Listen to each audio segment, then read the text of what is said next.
शिवपुर गांव में बबीता अपनी दो बेटी शर्मीली और सुमन के साथ एक छोटे से घर में रहती थी।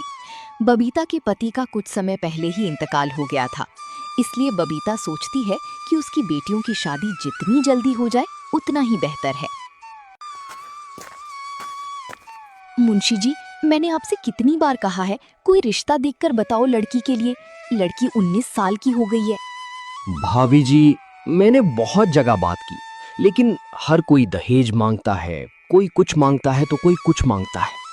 मुंशी जी, तुम तो जानते ही हो हमारे घर में कोई काम करने वाला नहीं है। मैं जो दूसरों के घरों में काम करके पैसा कमाती हूँ उससे तो बस घर का खर्चा ही चल पाता है। ऐसे में हम दहेज कहाँ से देंगे? भाभी जी, एक रिश्ता है, लेकिन आदमी की उम्र लगभग 50 साल है। उसकी पहली पत्नी मर चुकी है, पहली पत्नी से 2 बच्चे भी हैं, लेकिन आदमी मालदार है। तुम्हारी बेटी को कोई परेशानी नहीं होगी। लेकिन मुंशी जी, उम्र बहुत ज्यादा है, लोग देखेंगे तो क्या कहेंगे? लोगों का काम तो कहना ही है। अगर अच्छे घर में करोगी तो दहेज देना ही पड़ेगा। आजकल कोई भी आदमी बगैर दहेज की शादी नहीं करता है, और तुम्हारे पास तो खुद के खर्चे के लिए भी पैसे नहीं है। ऐसे में दहेज कहाँ से दोगी?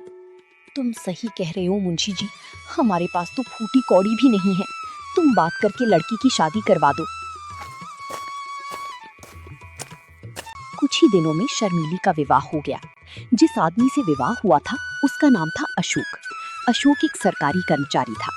अशोक के 2 लड़के थे, आकाश और सुमित, और एक विधवा बहन भी थी जो घर की मालकिन थी।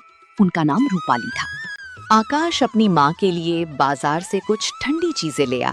गर्मी बहुत हो रही है। उतने में ही अशोक आ जाता है। उसके हाथ में कुछ सामान था।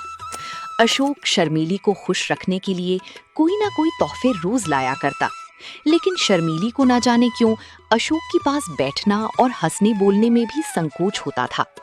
इसका कारण ये था कि अब तक ऐसा ही एक आदमी उसका पिता था, जिसके सामने सिर झुकाकर देह चुराकर निकलती थी। अब उनकी अवस्था का एक आदमी उसका पति था। वो उसे प्रेम की वस्तु नहीं, सम्मान की वस्तु समझती थी। उनसे भागती फिरती थी।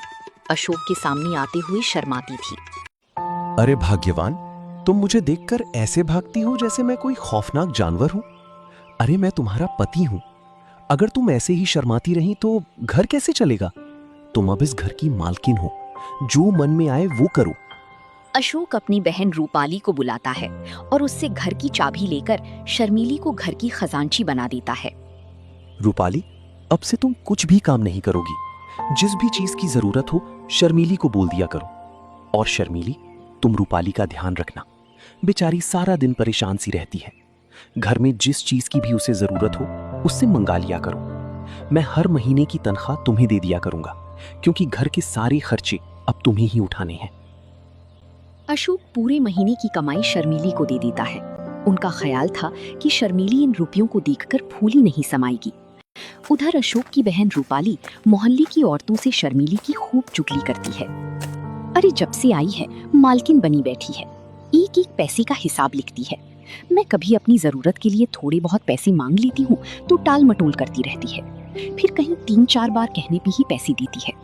बहन, तेरे भाई को भी जब बुढ़ापे में इस जवान लड़की से शादी करने की पड़ी थी, कोई मेल भी तो हो। देखने में उनकी बेटी लगती है। अपनी शादी ना करके अशोक की शादी कर लेता तो सही रहता। अरे चल बहन, मैं चलती हूँ। पता नहीं निगोड़ी घर में क्या कर रही होगी। बच्चे स्कूल से आने ही वाले होंगे। चल के देखती हूँ खाना बनाया है कि नहीं, कहीं बच्चे भूखे तो नहीं बैठे रहे। रूपाली उस दिन से शर्मीली से जलने लगी थी जब से अशोक ने उसे घर का खजांची बना दिया था। रूपाली हर वक्त शर्मीली को अच्छी बुरी सुनाती थी और उस पर नई नई आरोप लगाती थी। एक दिन शर्मीली छत पर किसी काम के लिए जाती है तो रूपाली कहती है, अरे ना लाज है ना शर्म, निगोड़ी ने हया भून खाई है। अब क्या कुछ दिनों में बाजार में नाचेगी? लोग देखेंगे तो क्या कहेंगे कि कल परसों की बहू छत पर चढ़ी डोल रही है। अरे अपने घर को सीखा था या नहीं?